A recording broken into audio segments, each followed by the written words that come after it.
अल्हम्दुलिल्लाहि रब्बिल आलमीन। भाई आज हम बात करेंगे सूरह आराफ में अल्लाह ताला जो है आयत नंबर 56 में समझा रहा है अब भाई हम मुर्दों को किस तरह ज़िंदा करेंगे। देखो ये आयत नंबर 56 है और देखो मैं इसके हिंदी ट्रांसलेशन ही पढ़ रहा हूँ। और वही तो है जो अपनी रहमत से पहले हवाओं को खुशखबरी बनाकर भेजता है यहाँ तक कि जब वह भारी भारी बादलों को उठा लाती हैं तो हम उसको एक मरी हुई बस्ती की तरफ हाँक देते हैं। फिर बादल में मेह वर्षा बरसाते हैं। फिर मेह में हर तरह के फल पैदा हर तरह के फल पैदा करते हैं। इसी तरह हम मुर्दों को ज़मीन से ज़िंदा कर बाहर निकालेंगे। ये आयत इसलिए बयान की जाती है ताकि तुम नसीहत करो, ताकि तुम सीखो, ताकि तुमको पता चले कि भाई आदमी कैसे खड़ा होगा। बहुत से लोग कहते हैं भाई मुर्दा कैसे ज़िंदा होगा। हमारे भी मुस्लिम लोग कहते हैं कि एक एक कब्र में 70 उठेंगे। भाई हदीस है। देखो मेरी बात सुनो। असल में जो दज्जाल है ना, दज्जाल तो ये देखो मेरी बात सुनो। क़यामत में 3 मरतबा सूर फूंका जाएगा। तो जो पहला सूर फूंका जाएगा ना, कई बार मैं बता चुका हूँ, सूरह जुमर में 2 मरतबा डिटेल है सूर की और तीसरा के जो है सूरह यासीन में 50 नंबर आयत में। तो पहला सूर जब फूंका जाएगा तो दज्जाल कंप्लीट हो जाएगा। देखो ईमान वालों की रूह की तो मुझे पता नहीं अल्लाह ताला किस तरह फेंकेगा, है ना। जैसे बाजरे की बिजाई होते ना, ऐसे ही बिजाई होगी, ये ध्यान रहे। हाँ इतनी बात ज़रूर है कि जो नेक रूह हैं वो पश्चिमी दिशा की तरफ रहेंगी, खाना काबा की तरफ, और जो बद रूह हैं वो जो है दिन के निकाल की तरफ रहेंगी, ये ध्यान रहे। तो असल में पहले बिजाई होगी, जैसे बाजरे की बिजाई होती है, जैसे ज्वार की बिजाई होती है। अब बिजाई कर दी भाई, ईमान वाला की रूह उनकी तो बिजाई फटाफट हो जाएगी। लेकिन जो रूह शैतान का कब्जा में, हाँ, उन रूहों को पहले एक एक शैतान को काटा जाएगा, ख़त्म किया जाएगा शैतान को, और शैतान के पास जितनी रूह है उन सबको ज़मीन पर बिखेरा जाएगा। उसमें से छटनी करके फेंकी जाएंगी। जो नेक रूह जिनको अल्लाह ने जन्नत देनी है उसी हिसाब से फेंकेगा भाई। और फिर ये सारी रूह पहले तो ज़मीन पर आ जाएंगी।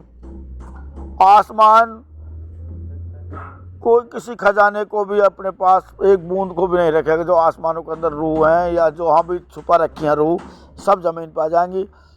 फिर अल्लाह ताला बारिश बरसाएंगे, ये ध्यान रहे। ऐसो ही गरब बनाएगा जिस तरह आदम नबी अलैहिस्सलाम का ढांचा बनाने के लिए गरब बनाया था। पूरी ज़मीन ही गरब बन जाएगी, पूरी ज़मीन पे ही रूह रहेंगी भाई। और फिर ये ऐसे ही उगेंगी जैसे गेहूँ उगता है, बाजरा उगता है, ज्वार उगती है। और जो न्यार आपने देखा होगा जो उगते हैं, ठीक है ना। तो असल में ये अभी भी उग गया है, लेकिन अभी रूह ज़मीन में है नहीं, अब डल रही है इंशाअल्लाह। देख अब ये तो मुझे पता नहीं कि जैसे माँ के पेट से 9 महीना में बच्चा निकलता है, क्या पता कितना साल में निकले, या उसकी डिटेल मेरे पास नहीं है। माँ के पेट में जब बच्चा जाता है तो 9 महीना में तैयार होता है इंसान के लिए, तो ठीक है ना। हाँ ये मुझे पता नहीं कि इंसान जब ज़मीन पर आ जाएगा और जब अल्लाह ताला बारिश बरसा के उसमें गरब बनाएंगे ज़मीन में, तो वो कितने दिन में खड़े होंगे। लेकिन ऐसे ही खड़े हो जाएंगे। बीज ज़मीन पर फेंकते हैं जैसे और बीज उगते हैं, ऐसे ही इंसान का बीज भी हरा हो जाएगा, ये ध्यान रहे। और अब जैसे भाई और बीज धीरे धीरे बड़ा होता है तो वो भी हो सकता है 2 साल में बड़ा हुआ, 4 साल में बड़ा हुआ, 10 साल में बड़ा हुआ, 20 साल में बड़ा हुआ, ये मैं नहीं जानता, इतना अल्लाह ही बेहतर जानता है। तो कुल मिला के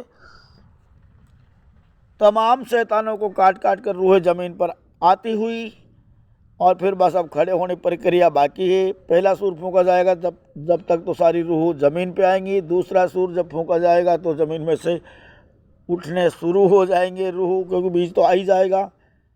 और फिर हशर चलेगा, और हशर के बाद में आपको पता ही है तीसरा सूर फूंक दिया जाएगा, जो कि सूरह यासीन में 50 नंबर पे है, 50 नंबर आयत में है डिटेल। और वहाँ तक तो हिसाब किताब कंप्लीट हो जाएगा, जन्नती जन्नत में चले जाएंगे, जहन्नमी जहन्नम में चले जाएंगे। लेकिन 50,000 साल का जो हशर है वो बहुत टाइट है। वो मंजर की तैयारी के लिए ही सदियों से लोग कहते आ रहे हैं कि नेक अमाल करो, नेक अमाल करो, नेक अमाल करो भाइयों, नेक अमाल करो। तो मेरे भाई कुछ पता नहीं कि रूह कहाँ से खड़ी होएगी ज़मीन पे सुई। और नेक वाली तो फ़ायदे में रहेंगी और बद अमाल वालों को अजाब होगा, ये ध्यान रहे। तो मुर्दे उठेंगे इस तरीके से कि पहले जो रूह हैं उन तमाम रूहों को, इंसान की रूह नहीं, और भी रूह हैं, दरिंदे परिंदे चरिंदे जिन जो भी हैं, सबकी रूह को इस ज़मीन पे ही फेंका जाएगा और सब इसी में से उठेंगे। जैसे और जीन्स हरे होते हैं, जैसे न्यार हरो होवे, जैसे गेहूं हरा होता है, जैसे बाजरा हरा होता है, जैसे ज्वार हरी होती है, ऐसे ही इंसान इस मिट्टी से उठेंगे भाई, हरे होंगे।